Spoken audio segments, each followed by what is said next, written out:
Last season, we did a story about a school that had unsafe conditions, allegations of violence, and bullying that it led to an anonymous teacher to write a letter.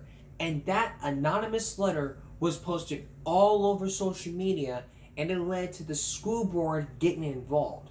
Tonight, you will hear that letter, and you will also hear from a lawyer, and you'll hear what the school district has to say.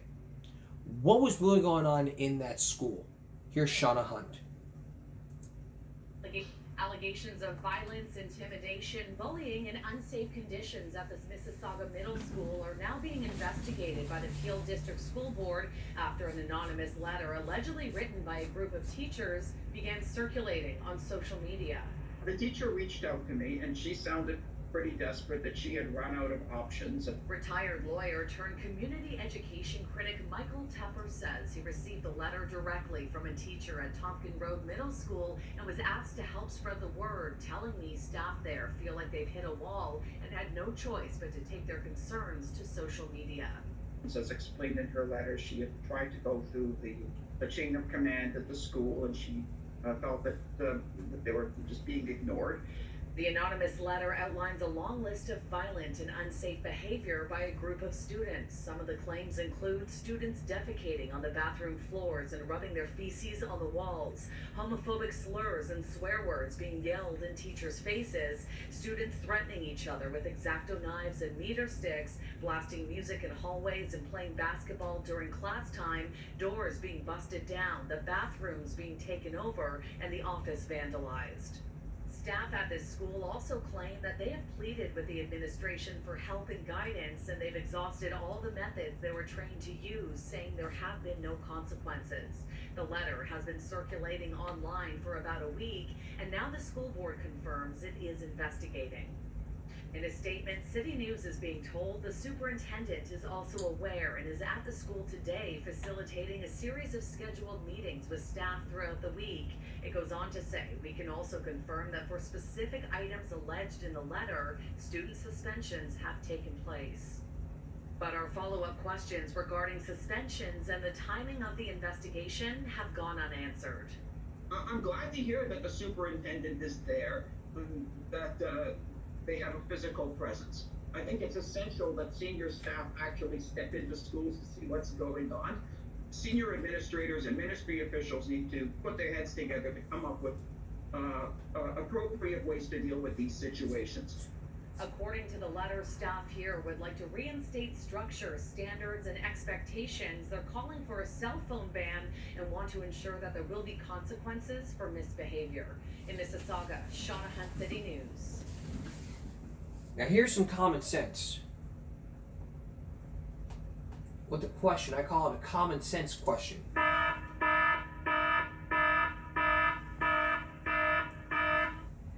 That's coming to one of the comments in this video. Here's one general question from 7 months ago. Why is crime activity at a school a matter for teachers/administration and not for law enforcement? One person answered, that's racist. Well, let's go to this one. Where are the parents? You can't have kids behaving this badly, and the parents don't know about it. The parents do not know about it and deny their kids' behavior. They're part of the problem.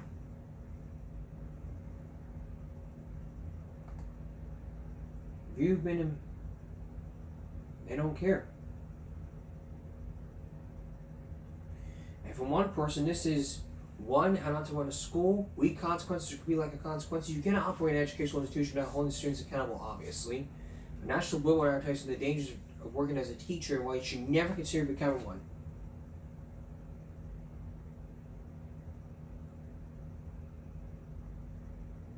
So, where's the parents? Why haven't the parents stepped in and say, hey, you know that's bad for you?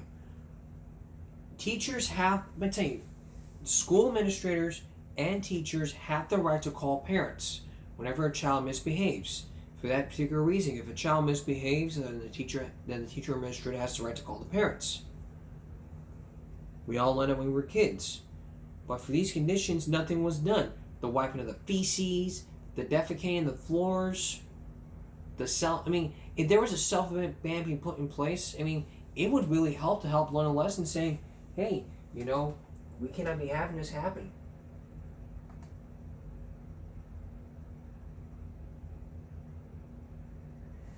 But for any case, we have to understand, I mean, it's because school staff was giving students too much freedom. There were no consequences other than a phone call home and a talk with the principal. Students continued to act this way because they knew they wouldn't be getting in any trouble. Strict consequences need to be put in place. And the last one, the issues first start at home. But if the kids are having that much beans within the walls, why are they not being suspended or expelled and moved to another school with better support? Quincy student gets moved to a different atmosphere in the toxic environment and the friends as a shift. One person says, well, I don't blame the parents, blame the teachers. They want a communist society when they should be responsible. Remember, it's our children. And if it's been going on for years, then it needs to stop. And this is one of the worst stories I've ever talked about in the 7 years of this broadcast, so we can check that off the list on the chalkboard. Alright, this woman says she never committed murder. But, did she? Who was the actual killer then? You'll hear from Barbie. And later, is there a pill to prevent shyness? Stay with us. I remember sharing you this story last season. I think it may be the great story ever. I had to share it with you again. It's about a woman named Bambi. Her real name is Lori Bembenek. She was the person who committed murder. But did she? It was a 31-year-old mystery. But she escaped prison and ran for freedom. There was even a song put out saying, "Run, Bambi, run." But the case, and 10 years later, the case was reopened from Primetime Live. And now you will get to hear the side of the story from Lori Bembenek herself. Did she commit murder, or did she go to jail for the wrong reason? Here's Diane Sawyer.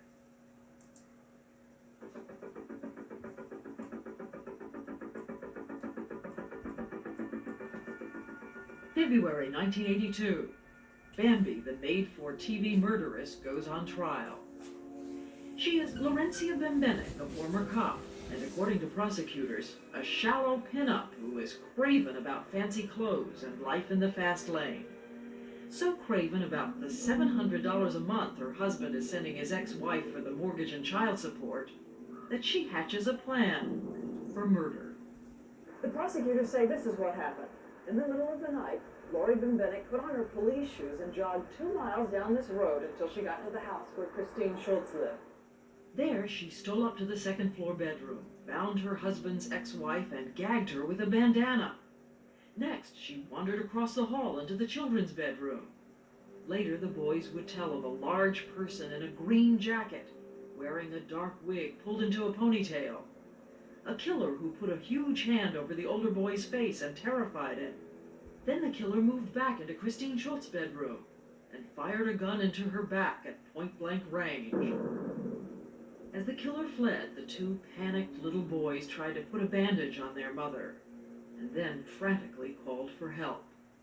No wonder the city of Milwaukee was riveted by the savage murder and the murderess. The prosecution said, and the jury believed, that you jogged 18 blocks with a gun and murdered your husband's ex-wife. It's crazy. It's crazy. They said you wanted the money. He talked about designer clothes, of course, fancy things. Well, I'm not Nancy Reagan. I mean, if you mean Calvin Klein jeans, yeah, that, I admit it. I'm guilty. I wore Calvin Klein jeans. Yet every day there they were, running polls about her clothes, her lethal looks. Do you believe Bembenek is guilty or not? I believe she's guilty. You're very attractive. Could be a mom. The woman is blonde and interesting. Interesting and icy. She says she was numb with disbelief, but every scriptwriter knows that kind of behavior must mean she did it. I couldn't win. If I wore something a little on the conservative side, they would say I was trying to look like Little House on the Prairie. If I wore something, that was a little more form-fitting, then, I was the femme fatale, trying to persuade the male jurors or something. For some reason, they want it both ways. Like, they want me to be savvy and manipulative and charismatic and this Svengali stuff. But they also want people to believe that I would be stupid enough to flush a wig down a toilet and wear a green jogging suit to commit a murder with my husband's gun. Like, you know, either I'm really stupid or I'm not.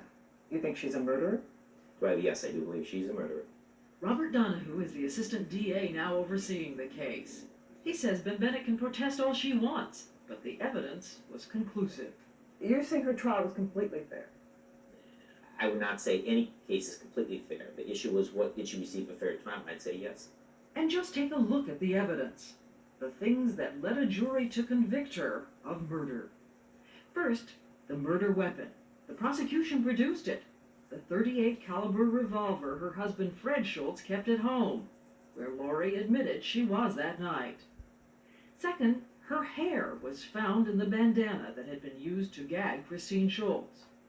Third, a woman appeared who said that Bembenek had bought a wig from her, and a brown wig was found blocking the drain from the toilet in Bembenek's apartment building. Fourth, another woman said Bembenek had taken a green jogging suit out of a store.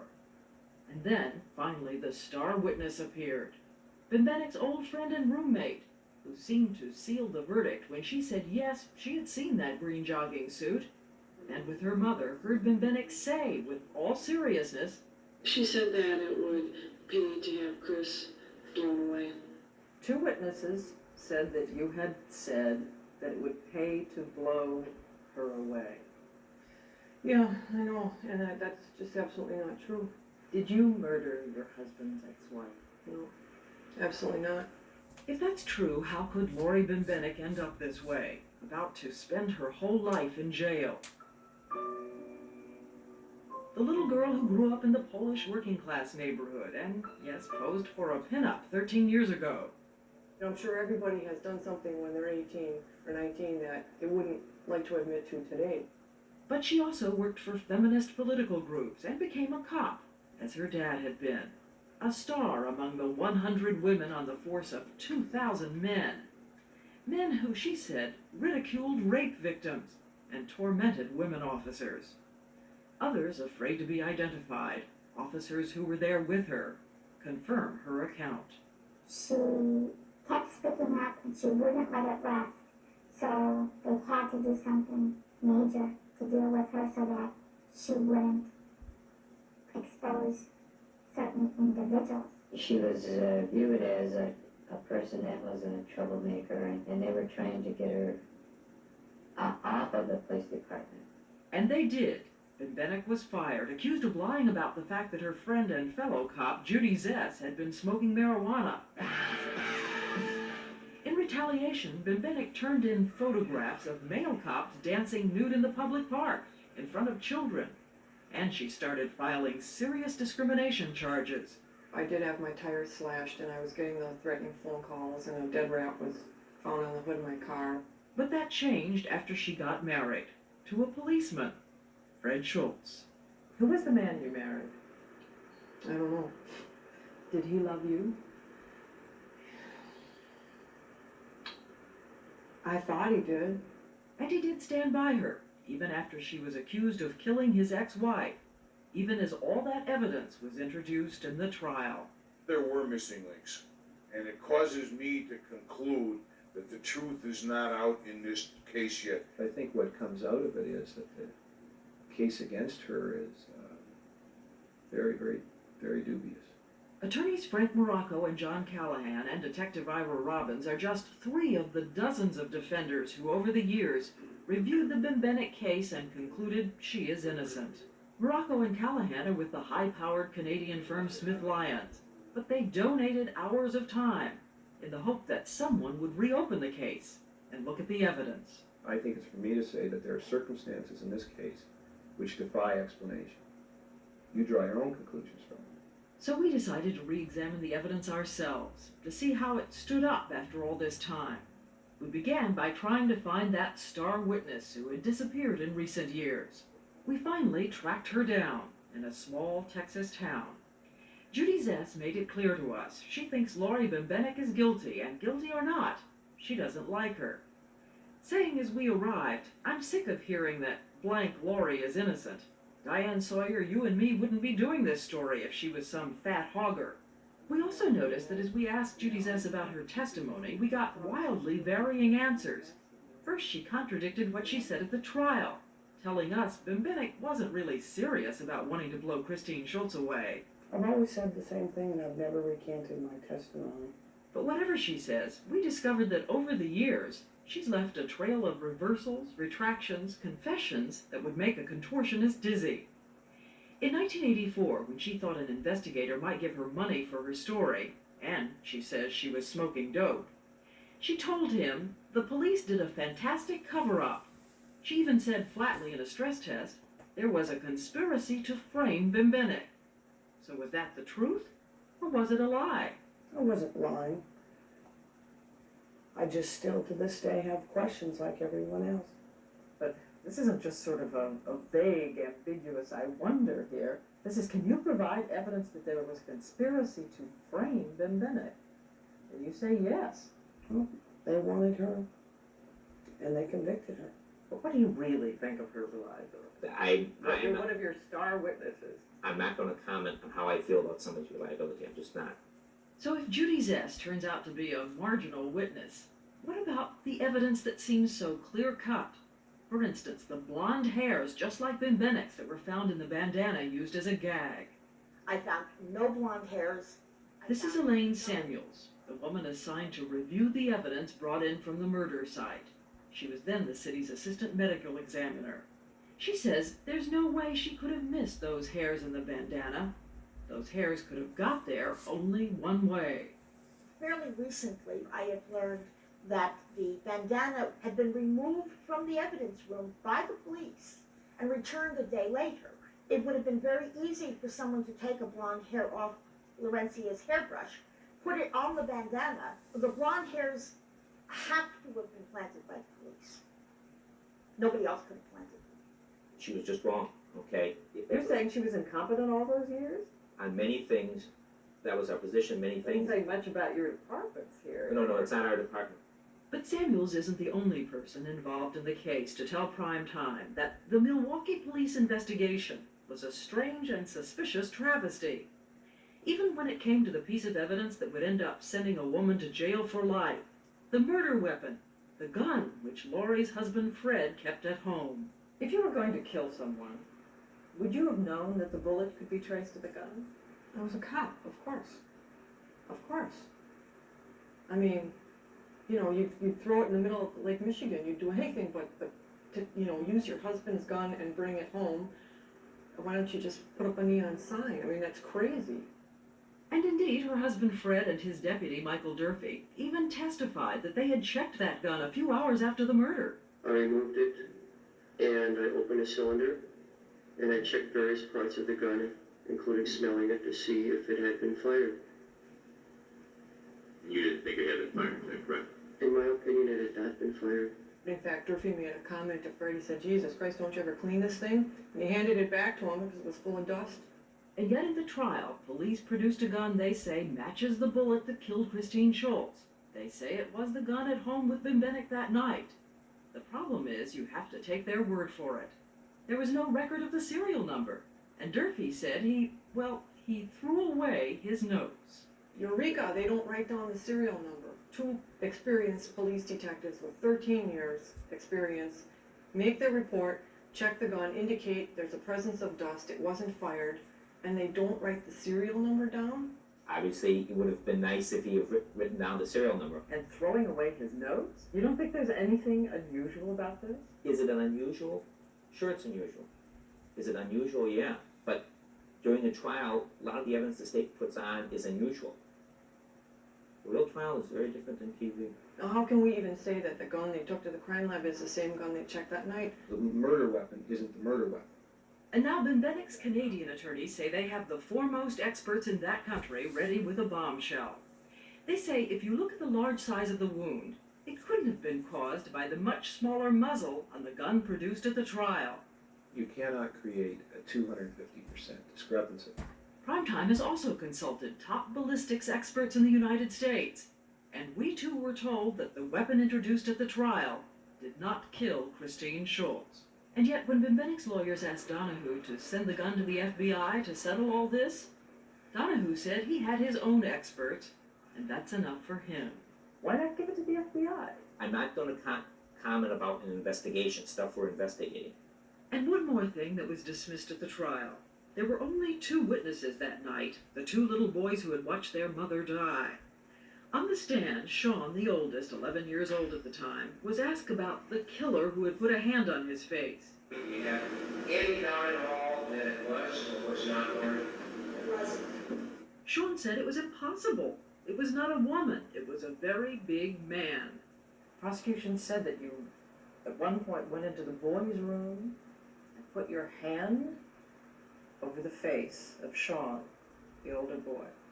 And this is the same kid that insists it wasn't me. Yet on March 9th, 1982, the verdict came down. We, the jury, find the defendant, Laurencia Bembenek, guilty of first-degree murder. With her husband, Fred, weeping in the audience, Laurencia Bembenek heard her heart-stopping sentence. It is the sentence of this court that you, Laurencia Bembenek, are to serve a term of life imprisonment. I mean, my back was to the camera, but the sheriffs that took me up in the elevator, could be my witnesses.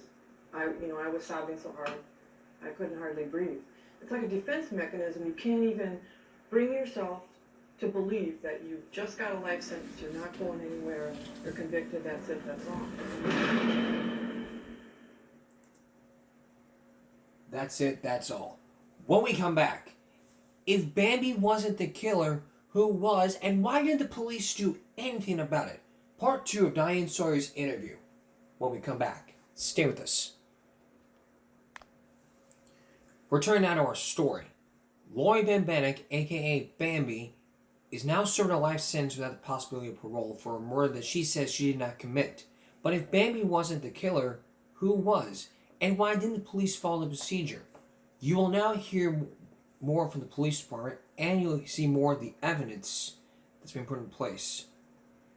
So who was the actual killer? Here again, Diane Sawyer.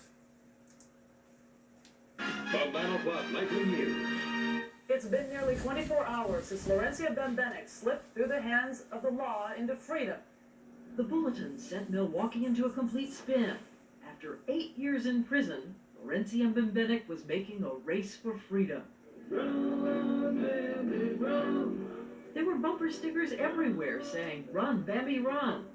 People even wore masks of her face to throw off the police. She has not had a fair trial. I believe that she's innocent. She just didn't do it. And someone even made her a $500 wedding dress because she'd not only escaped to freedom, she'd escaped to love. I was so desperate that even one night of freedom to me was worth it. Even one night. You managed to get an 8-inch opening in the window in the laundry? That's a lie. It was a regular window. I'm not that skinny. And he was waiting on the other side. He is Dominic Gugliotta, a factory supervisor who had never been arrested before. He saw Bembenek in a prison visiting room, and 9 months later, in July 1990, agreed to help her with the great escape. And what did you say to yourself? Did you say, am I crazy? I can think of better word. Crazy is good. I told him basically what to expect. These are the consequences of our actions. And he said, I don't care. I love you. People portrayed it all as a Bonnie and Clyde adventure. I'd like to think of it as a Romeo and Juliet. But was Laurencia Bembenek really Juliet or Lady Macbeth? Was she the prototype for Sharon Stone in Basic Instinct? Or was she the victim of people with secrets to hide? Perhaps even the Milwaukee cops. Remember the photographs Bembenek turned in of that nude dancing in the park? Photographs taken at a picnic sponsored by a Milwaukee bar called Tracks. Well, source after source told us that the drunken dancing was only the tip of the Tracks iceberg. The real story was that the bar was a place where cops indulged themselves with women and mingled with robbers. The cops were attending drug parties. There was some fencing of stolen goods, some fencing of hot guns. There was a lot of gambling going on, craps games. There were so many cops involved that everybody felt real safe. Unless, of course, that safety was threatened by something which launched an all-out investigation. For instance, something to do with the man in this photograph. Lori Benbenick didn't know that one of those nude revelers captured on film was the man she had married, Fred Schultz, a regular at Tracks. He was a real wild partier. He was an alcoholic.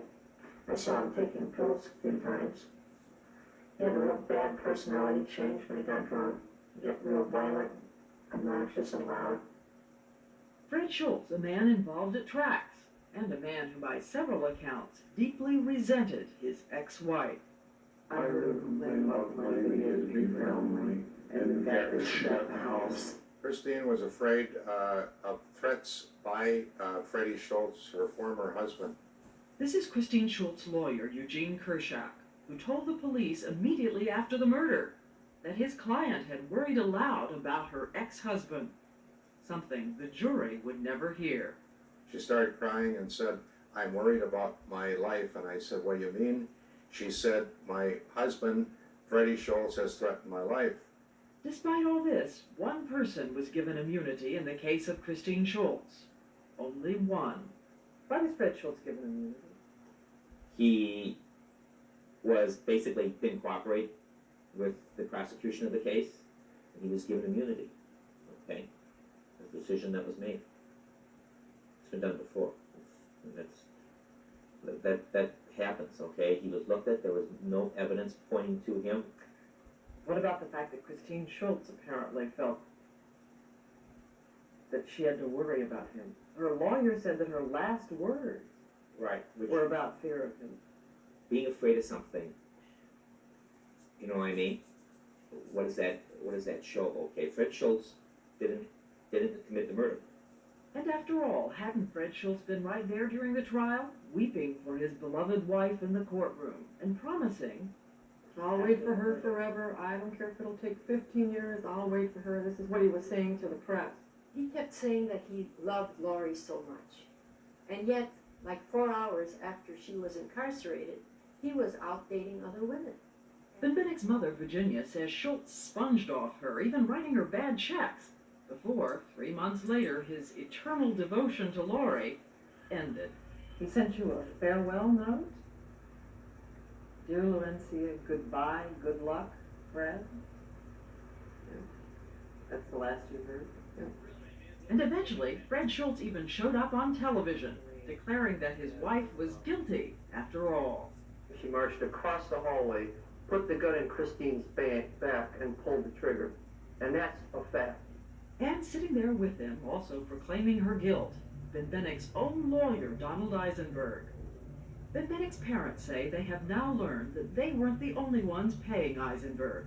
Someone else was secretly paying him too, they say. Fred Schultz. Do you think he was behind it?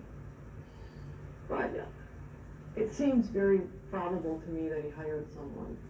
You think in your heart that your husband hired someone to kill his ex-wife and then let it depend on you?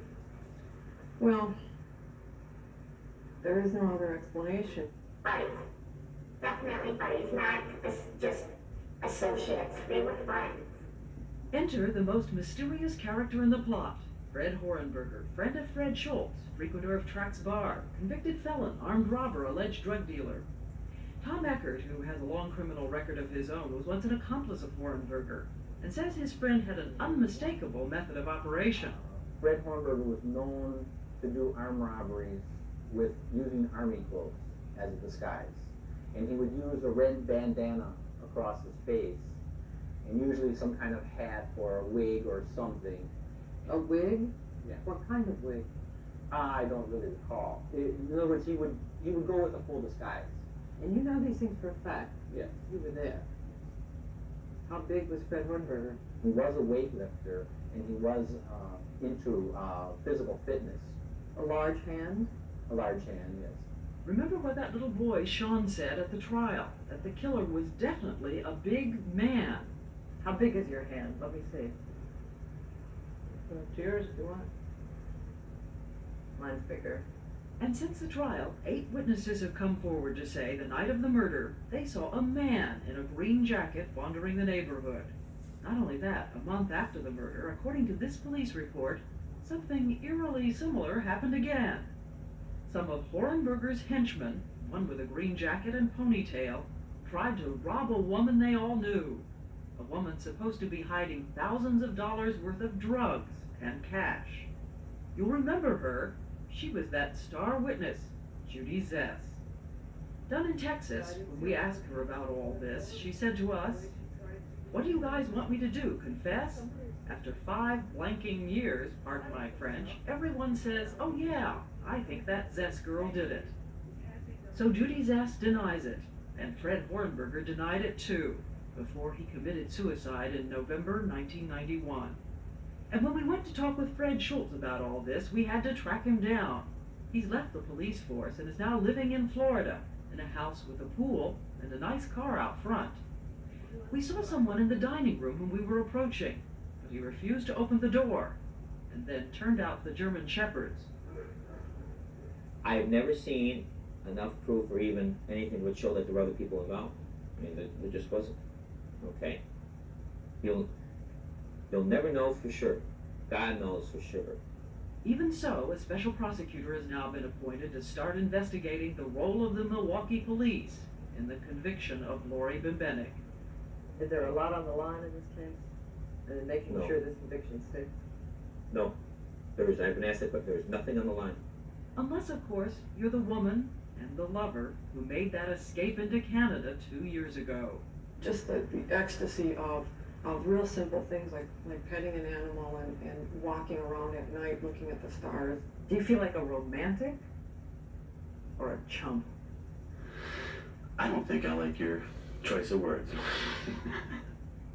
See that? It's a line that she drew, because we're both Leos. And her name. I had that put in on Valentine's Day.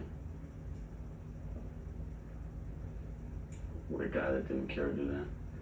But after 3 months of freedom, in October 1990, the television show America's Most Wanted published their photographs, and someone turned the fugitives in. And what, you heard a knock at the door? They burst through? They had faxed my photo of me and Nick. The cop looked at me, he laughed, he said, "Run, Bandy, run." I said, "Oh God." And now, in just a few days, the woman called Bambi will go back to Wisconsin to learn if she'll ever see freedom again. On good days, I feel like I have a lot of support. On bad days, I feel real persecuted. It's been difficult, And a few final footnotes. Lori Bembenek will be turned over by Canada to the U.S. Marshal and extradited to the United States over this coming weekend. As we said, there is an investigation which could affect whether she gets a retrial, and the results of that investigation will be released early this summer. And what about Dominic Gugliotta? He's out of jail now and has plans to write a book and do the talk show circuit. As far as Fred Schultz goes, he still denies all of the involvement that people have alleged that he had in the murder. After the story aired, Lori Bembenek died. We don't know what caused it, but rest in peace. Coming up, is there a pill that could help shyness? We're going to talk about Sarah James will have a story about Prozac shyness. Stay with us. It was P.T. Barnum who said there's a sucker born every minute. I hate to tell you, that sucker could be you. If you're one of the millions of people who played Carnival games last year, you might have been falling into the hands of the slick operators. Last season we showed you this story about Carnival games that are rigged so you can't win. Now Carnival season will be back next year, and it's time for you to understand that not everyone plays fair at the fair. Here's Al Diaz. And once again, that not everyone plays fair at the fair.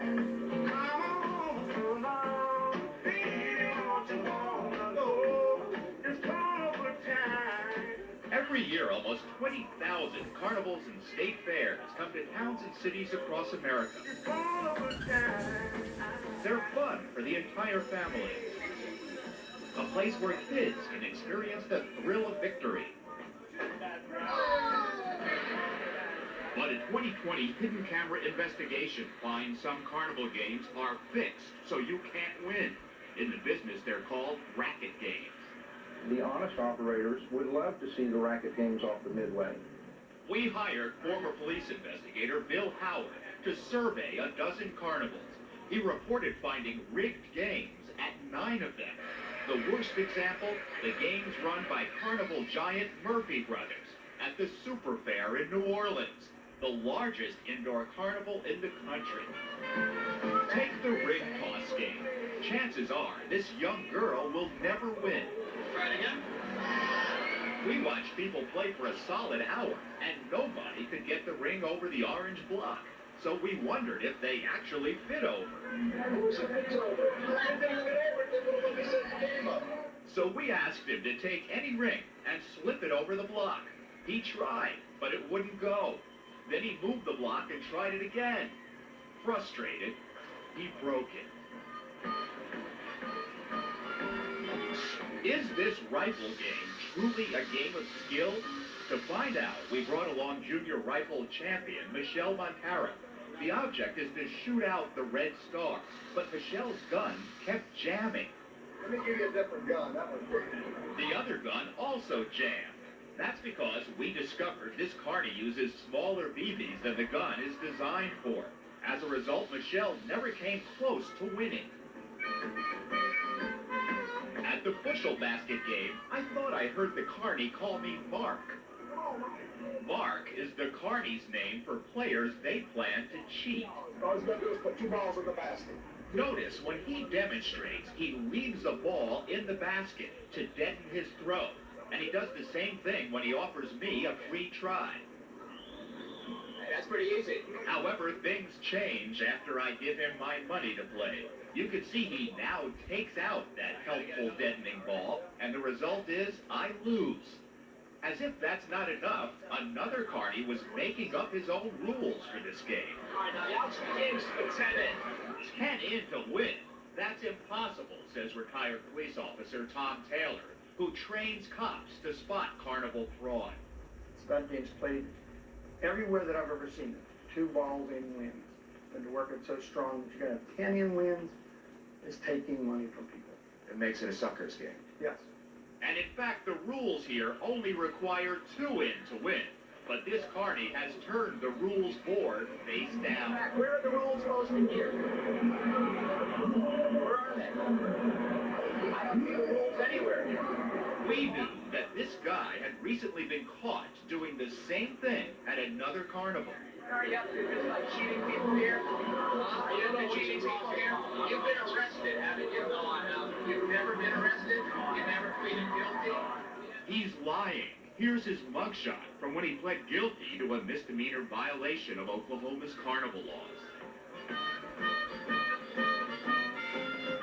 Here's a game that looks simple enough. Knock down both Coke bottles with 1 roll of the softball. That looks so easy. It is easy. But our experts say carnies rig this game with a clever trick by placing 1 bottle slightly in front of the other. That front bottle absorbs the impact of the ball and deflects it, making it impossible to knock down the second bottle. See this? Why is this bottle... No, don't move it back. Why is this bottle placed in front of this bottle? Yes, it is. It is by accident. By accident? Yeah. I don't think that's an accident. No. Did you just say it was by accident? That's right, yeah. By accident. Come on. I did. I'm tired. It's been a long day. At the balloon dart game, the carny says pop 3 small balloons and you win the big prize. It should be a cinch for champion dart thrower Teresa Marie. However, when we brought her to the carnival, she hit the balloons, but they didn't pop. Look like it hit it. You gotta pop it? How can you hit it and not pop it? Huh? You gotta shoot hard. Shoot hard. The real racket here is the points on most of the darts are not sharp enough to pop the suspiciously underinflated balloons.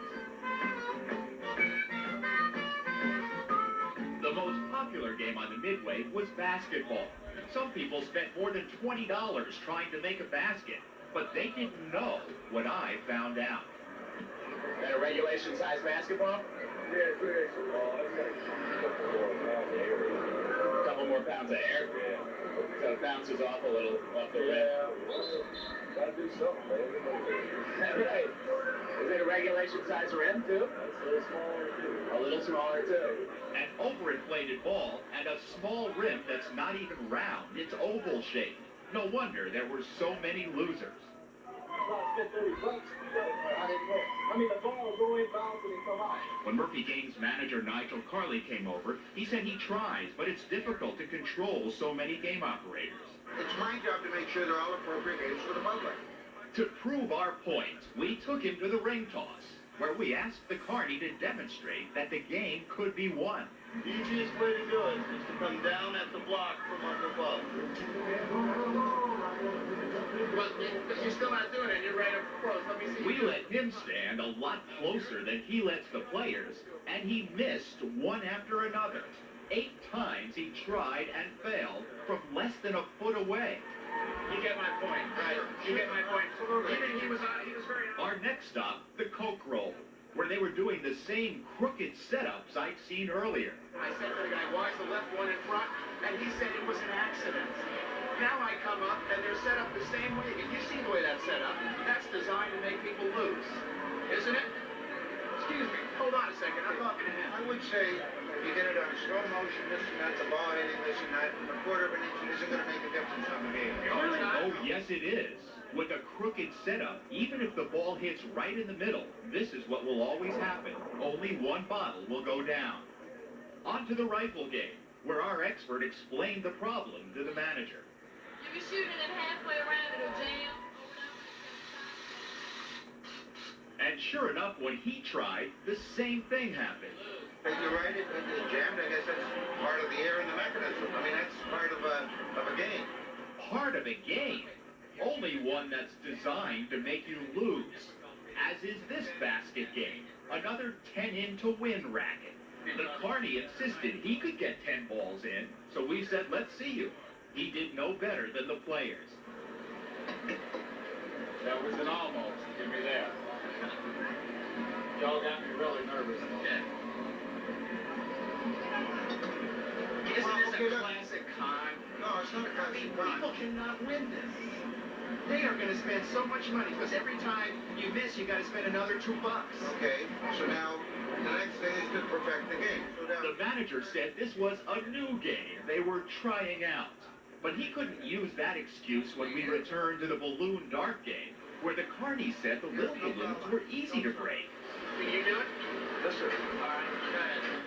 At $2 a dart, this guy would have spent a fortune trying to break 3 balloons. Come on. Is he a victim of his own dull darts? I usually hit him.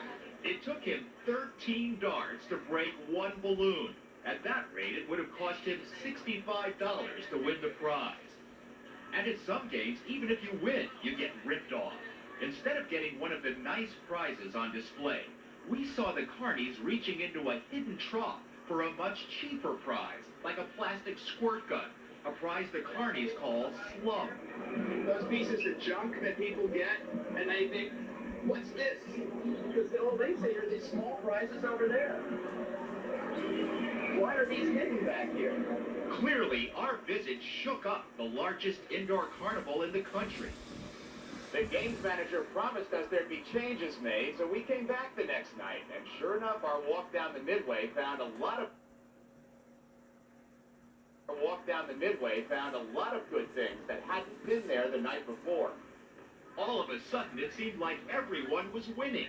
Yeah, I won every game I played so far. Now the carnies were using a straight edge to line up those Coke bottles, and gone were those underinflated balloons. The darts were still dull, so players were now invited to bring their own. Those slum prizes were now on display. And the rules on several basket games had been changed from the impossible 10-in to win. as you pointed out to me, you're the one that changed his. I switched the game to 3 balls to make it a roll because 10 was too difficult. The cost of many games had been cut in half. The prizes were clearly marked. And as for that crooked carny, We have your picture from the cops. yeah, so? Okay, what's going to happen with that now that you brought that much to my attention? The minute I get out of this interview, he's going to be fired. And guess what? After our visit, Nigel Carley was fired by company owner Jerry Murphy. Murphy would not meet with us for an on-camera interview, but said by phone, my policy is to run a clean midway, a quality show where people can win. How about it? Come on, have a shot. Check this out. There are many good carnivals like this one we found in Cedar Rapids, Iowa, where the manager said, we don't need to cheat. We make enough money running our games honestly. But obviously not all operators feel that way. And in this $6 billion a year, largely unregulated cash industry, there are plenty of ways to cheat. So beware of crooked carnies. He's going to take your money. He's going to rob you, in effect. The only thing is, instead of using a gun or a knife, he's going to use deception as his weapon to take your money from you. And that's wrong. It shouldn't be that way.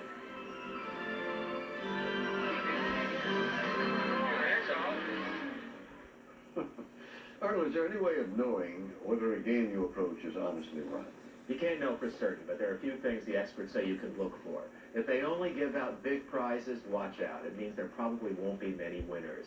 If you don't see many people winning while you're watching the game, walk away. And ask the operator, show me how to win. As you saw, many of them couldn't do that. Yeah. Has anything changed since you first reported on this? And the Murphy brothers, they say there has been major change. Number one, they have adopted higher standards for their game operators. They've stopped doing business with the guy who was running the games that we focused on. And they now have a new way to resolve customer complaints right on the midway. Marvelous. Thank you. Okay.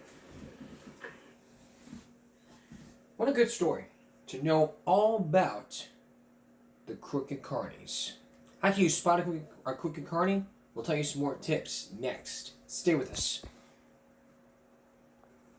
Previously, we showed you a 2020 story about crooked carnies. Those crooked carnies who are designed to cheat and scam you out of those big prizes. Now, how can you spot a crooked carny? If they give out those big prizes, you better watch out. It probably means you'll probably get what's behind that cart. What's behind that piece of junk. And even then, you may not know this, but if we were to Google search how to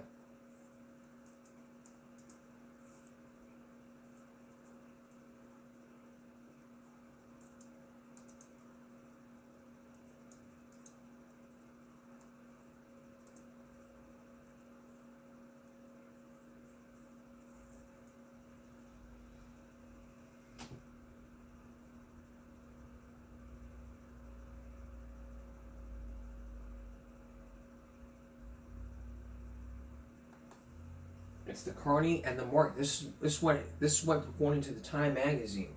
It's described as a current journal of popular culture. I mean, it's a 2-page issue. But it's different from what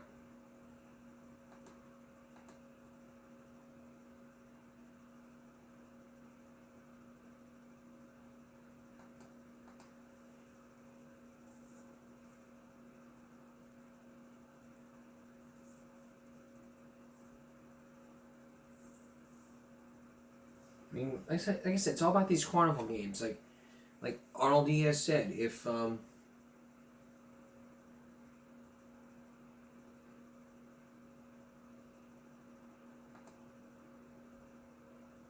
mean, if you were to look up Wikipedia, it would tell you that the balloon dart game can be rigged by underinflating balloons or by using dull point darts. Some games can be rigged to play honestly or dishonestly and can be switched by the game operator. The milk bottle game can be rigged this way. On a rigged game, one of the milk bottles is heavier than the others. Okay? And these are carnival scams. It's the real hustle. Future show, we're going to talk to you about the carnival hustle, the real hustle, and the most crooked carnival game that you've ever seen. Actually, we'll take another break. We'll show that to you next. Stay with us. Take a look at the most crooked carnival game that you've ever seen.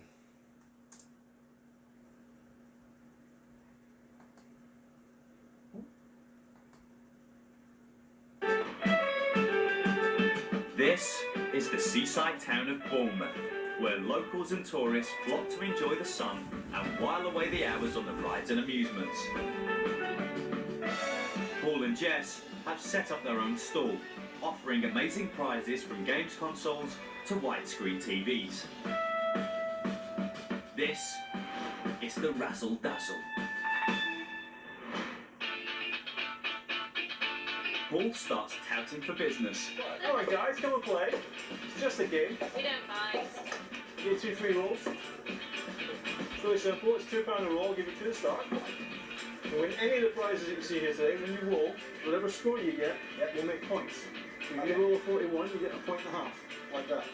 If you get 10 points, you win anything that you like. But today, it's £2 a roll. Go for it. Just do that, right? The game is simple. There's a cup with 8 marbles. The player throws the marbles onto a board with lots of holes, each one randomly numbered between 1 and 6. Paul adds up the total and compares it to a scorecard to find out how many prize points they've made. All the player has to do is win 10 prize points for a fantastic jackpot. So you've got 8 plus 6 is 14, plus 9, 23, 25, 29, 32. Now 32 doesn't win anything. I'll give you another roll. Go for it. Now you have a look over here, you'll see the points that you want to get.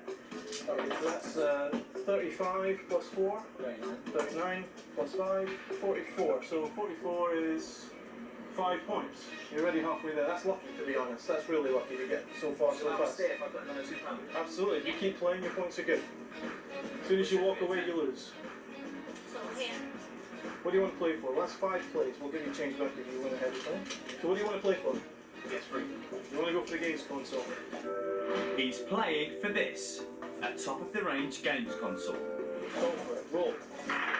A whole load of zeros, but then... Half a point. Half a point. You know, half a point up. I think you should keep playing. The only way you can lose is to walk away. That's another £10. Let's go for it. You got another 5. Go for it. Let's go. Oh, buddy. Now we got 9, 22, that's 29. No points again, but that's the magic number. Oh, yeah. The 29 does not add points. Right. It does add prizes. And it does double, so it's £4 a roll after that. But you're playing for any 2 prizes you like on the stand. Okay, so currently you're playing for that. Yeah. Pick any other prize you like on the stand. Go for the TV then. Go for the TV and that. Okay. The Mark is now playing for the games console and a widescreen TV, but it now costs £4 a throw.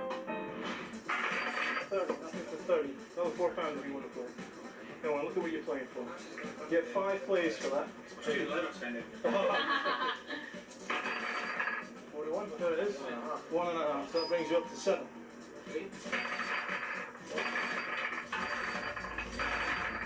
You've got to pay a game if you want to play. Let me tell you something, it usually takes somebody a lot longer to make 5 points. You make 5 points like that. Look at what you're going to win. Really. The Mark has already spent £40, but by the sound of it, he'd be mad to quit now. Actually, the only mad thing is that he's playing this game in the first place. And here's why. This is the granddaddy of all carnival games, and is the most crooked game you've ever seen, because your chances of actually getting 10 points are completely nil. So it works like this. You throw the marbles into the box, and then we add up all the numbers to see what the total is. So that gives you 44. And what do you get for 44? 5 points. And you're halfway to winning your prize. The problem is it didn't add up to 44. In fact, it added up to something low, something around 27.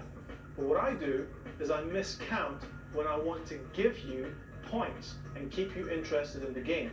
If I don't do that, you actually make nothing on every single roll. But the psychology gets better because the prizes increase. For example, if you hit 29, that's actually one of the most common numbers you can get with a game. When you hit 29, they add a prize.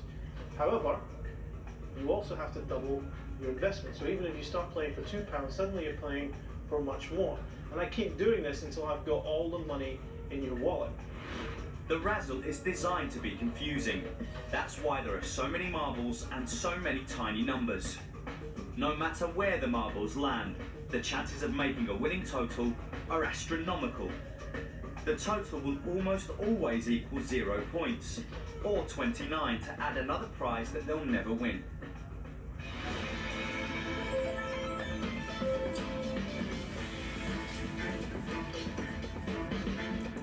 Well, that's one of the games that you can't win. So now you get what I'm saying? If you're going to keep on doing this, you're going to spend a lot more money on your savings than you would spending more diapers. So if I were you, I would quit, walk away. You won't win. Done. Out the window. Bye-bye. And speaking of bye-bye, that's it for Throwback Thursday. Come up on Friday, Pastor Benny Hinn. Is he a local healer? Local preacher who just gives modern miracles? Or is he a scam artist? Bobby Kewen has his story. That's it for Game Break Throwback Thursday. We'll be back again next week. That's it for our last Throwback Thursday of the year. We'll see you next year for Throwback Thursday. And we'll see you again for Game Break Friday. For everyone here to YouTube, good night.